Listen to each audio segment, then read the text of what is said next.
Hello everyone, মই প্ৰিয়ামী গগৈ মোৰ অন্য এটা ভিডিঅ'লৈ আপোনালোকক পুনৰবাৰ স্বাগতম জনাইছো। আজি মই আপোনালোকৰ মাজলৈ লৈ আহিছো কলাগুৰু বিষ্ণুপ্ৰসাদ ৰাভাৰ বিষয়ে এখন ৰচনা আৰু কলাগুৰু বিষ্ণুপ্ৰসাদ ৰাভাৰ বিষয়ে কওঁতে যদি কৰবাত ভুল হয় তেন্তে ক্ষমা কৰি দিব আৰু আপোনালোকে যদি মোৰ চেনেলটো এতিয়া সাবস্ক্ৰাইব কৰা নাই তেন্তে সাবস্ক্ৰাইব কৰি দিব। বলক তেন্তে আমি এতিয়া ভিডিঅ'টো আৰম্ভ কৰো।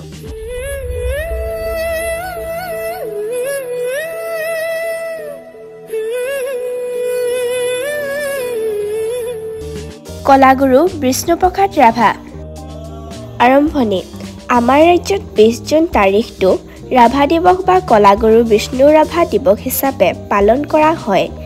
যিগৰাকী মহান ব্যক্তিৰ নামত এই দিৱস পালন কৰা হয় তেওঁ হৈছে শিল্পী সৈনিক বিষ্ণুপ্ৰসাদ ৰাভা। অতি সৰল সহজ আপোন ভোলা অসমৰ সকলো জাতিক ঐক্য সম্প্ৰীতিৰ বান্ধোনেৰে বান্ধোতা পুৰুষ ৰাভাদেৱ এগৰাকী মহান শিল্পী সাহিত্যিক আছিল। জন্ম বংশ পৰিচয়। বৰ্তমান বাংলাদেশৰ মহানগৰীৰ এসময়ত ভাৰতবৰ্ষৰ ভিতৰুৱা আছিল। এই মহানগৰ শিল্প সংস্কৃতিৰ অন্যতম কেন্দ্ৰস্থল আছিল। সেই মহানগৰতে 1909 চনৰ 31 জানুৱাৰীৰ দিনা বিষ্ণুপ্ৰসাদ ৰাভাৰ জন্ম হৈছিল। তেওঁৰ পিতৃ গোপাল চন্দ্ৰ ৰাভা সৈনিক বিভাগৰ সুবেদাৰ মেজৰ আছিল। তেওঁৰ নিজা ঘৰ আছিল তেজপুৰত। বিষ্ণু ৰাভাদেৱৰ 7 বছৰ বয়সতে পিতৃৰ মৃত্যু ঘটাত পৰিয়ালটোৱে ঢাকাৰ মাটি বাৰী এৰি পুনৰ তেজপুৰলৈ আহি নিগাজীভাৱে থাকিবলৈ ল'লে। ৰাভাৰ বিধৱা মাকে অতি কষ্টৰে পৰিয়ালটো পোহপাল দিছিল। প্ৰাথমিক শিক্ষা সমাপ্ত কৰি তেজপুৰ হাইস্কুলত ভৰ্তি হয়। সেই বিদ্যালয়ৰ পৰা তেওঁ প্ৰৱেশিকা পৰীক্ষাত উত্তীৰ্ণ হয়। উল্লেখযোগ্য যে তেওঁ সেই পৰীক্ষাত সমগ্ৰ দৰং জিলাৰ ভিতৰতে প্ৰথম বিভাগত সৰ্বোচ্চ স্থান অধিকাৰ কৰিছিল। প্ৰৱেশিকাত উত্তীৰ্ণ হৈ উচ্চ শিক্ষাৰ বাবে তেওঁ কলকাতালৈ যাত্ৰা কৰিলে। কলকাতাৰ বিখ্যাত প্ৰেছিডেন্সি কলেজত ভৰ্তি হৈ সেই কলেজৰ পৰা প্ৰথম বিভাগত IC পৰীক্ষাত উত্তীৰ্ণ হয়। তেওঁ BSc মহলাত নামভৰ্তি কৰিছিল যদিও স্বাধীনতা আন্দোলনত সক্ৰিয়ভাৱে লগাৰ বাবে শিক্ষা আধৰুৱা কৰিলে। তেওঁ কলিকতাৰ পৰা পলাই আহি কোচবিহাৰৰ ভিক্টোৰিয়া কলেজৰ BA মহলাত ভৰ্তি হৈছিল যদিও সেই শিক্ষাও আধৰুৱা হ'ল। খেলাৰো ৰাপ। বিষ্ণুপ্ৰসাদ ৰাভা এগৰাকী সুদক্ষ খেলুৱৈ আছিল। সৰুৰে পৰা তেওঁ ফুটবল খেলত ৰাপ আছিল। তেজপুৰ হাইস্কুলৰ 8ম শ্ৰেণীত পঢ়া সময়তে তেওঁ বিদ্যালয়ৰ হৈ ফুটবল খেলি যশস্যা অৰ্জন কৰিছিল। তেওঁ কলেজীয়া জীৱনত ক্ৰিকেট খেলিছিল। তদুপৰি অন্যান্য খেলতো তেওঁৰ ৰাপ আছিল। শিল্প সাহিত্য। ৰাভাদেৱৰ প্ৰকৃত পৰিচয় শিল্পী সাহিত্যিক হিচাপে। অসমৰ জাতীয় সংস্কৃতি আৰু সাহিত্যলৈ তেওঁৰ অৱদান যথেষ্ট।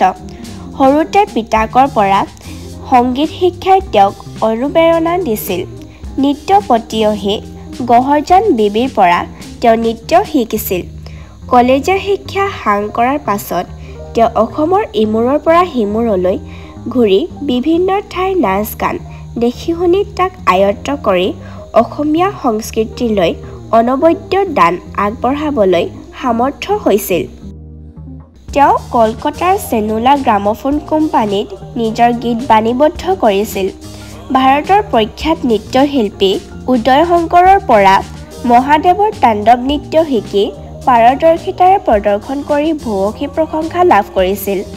ৰূপকোঁৱৰ জ্যোতিপ্ৰসাদ আগৰৱালাৰ সান্নিধ্য লভি ৰাভাই সংস্কৃতিৰ সাধনাত মগ্ন হৈছিল।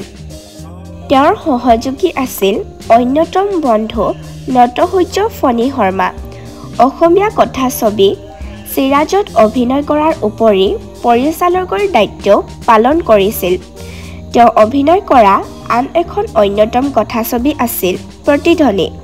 তেওঁ এগৰাকী মঞ্চশিল্পীও আছিল। তেজপুৰ বাণ ৰংগমঞ্চত অভিনয় কৰাৰ উপৰি অসমৰ বিভিন্ন ৰংগমঞ্চতো অভিনয় কৰিছিল। ভ্ৰাম্যমাণ থিয়েটাৰৰ সৈতেও তেওঁ জড়িত আছিল। বিষ্ণুপ্ৰসাদ ৰাভা এগৰাকী চিত্ৰশিল্পীও আছিল। অসমীয়া সাহিত্যলৈ তেওঁৰ অৱদানো লেখত ল'বলগীয়া। তেওঁ সংগীতৰ সম্পৰ্কে প্ৰবন্ধ পাতি লিখাৰ উপৰি বহুতো জাউতিযুগীয়া গীত ৰচনা কৰিছিল। সাহিত্যিক ৰাভাই ৰচনা কৰা গ্ৰন্থসমূহ হ'ল সোণপাহি, মিচিং কলেং, অসমীয়া কৃষ্টিৰ চমু আভাস, অতীত অসম উল্লেখযোগ্য, অসম সাহিত্য সভা, গণনাট্য সংঘ আদিৰ সৈতেও ৰাভা জড়িত আছিল। ৰাজনীতি: বিষ্ণুপ্ৰসাদ ৰাভা এগৰাকী বিপ্লৱী কৰ্মী আছিল। ভাৰতৰ স্বাধীনতা আন্দোলনত তেওঁ সক্ৰিয় অংশগ্ৰহণ কৰিছিল। তাৰ পাছত তেওঁ সাম্যবাদী দলত যোগ দিয়ে। ৰাভাদেৱে 1950 আৰু 1962 চনত কাৰাবাসো খাটিছিল। 1967 চনত তেওঁ অসম বিধান সভালৈ তেজপুৰৰ পৰা নিৰ্বাচিত হৈছিল। ৰাভাদেৱৰ সাংস্কৃতিক অৱদানৰ বাবে কলাগুৰু উপাধিৰে অসমৰ ৰাইজে অলংকৃত কৰিছিল। মৃত্যু সামৰণি: সৈনিক শিল্পী বিষ্ণুপ্ৰসাদ ৰাভাই অশেষ কষ্টেৰে জীৱন অতিবাহিত কৰিছিল। শেষৰ ফালে তেওঁৰ জীৱনলৈ কিছু শান্তি ঘূৰি আহিছিল যদিও দুৰাৰোগ্য অসুখত ভুগিবলগীয়া হৈছিল। সেই অসুখতে 1969 চনৰ 19 জুনৰ শেষ নিশা তেওঁ শেষ নিশ্বাস ত্যাগ কৰিলে। তেওঁৰ মৃত্যুৰ লগে লগে অসমী আইৰ পৰা আঁতৰিল এটি উজ্জ্বল ৰত্ন। বিষ্ণুপ্ৰসাদ ৰাভা মৰিও অমৰ। তেওঁৰ জীৱনজোৰা কাম আৰু অৱদানে অসমৰ মানুহৰ অন্তৰত তেওঁৰ স্মৃতি চিৰদিনৰ বাবে জীয়াই থাকিব। এই ৰচনাখন সংগ্ৰহ কৰা হৈছে সহজ অসমীয়া ব্যাকৰণ আৰু ৰচনাৰ পৰা।